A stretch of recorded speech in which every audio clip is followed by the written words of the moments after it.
Donc la question, elle est d'abord, en effet, la question que vous posez sur une adhésion à nos valeurs, une adhésion aux valeurs républicaines, une adhésion au pacte républicain.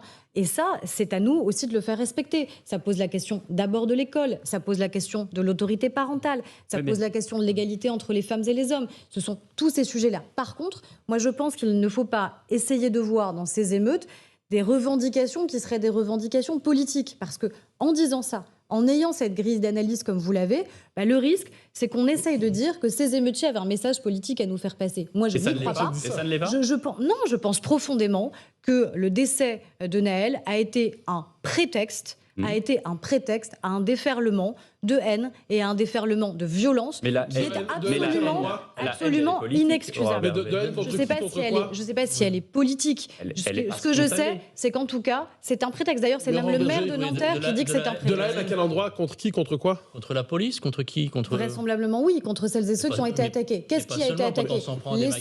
Les symboles de la République française. C'est pas politique, ça, la haine? À savoir les écoles, à savoir des bâtiments publics, à savoir nos forces de l'ordre. Et puis après, il y a ceux qui se sont mêlés à cela pour des tentatives, ou malheureusement des réussites, de pillage. Mais encore une fois, on a réussi à contenir dans un délai beaucoup plus court que lors des précédentes émeutes, puisque ça a duré 5 jours et non 3 semaines. C'est toujours 5 jours de trop, j'en conviens bien volontiers.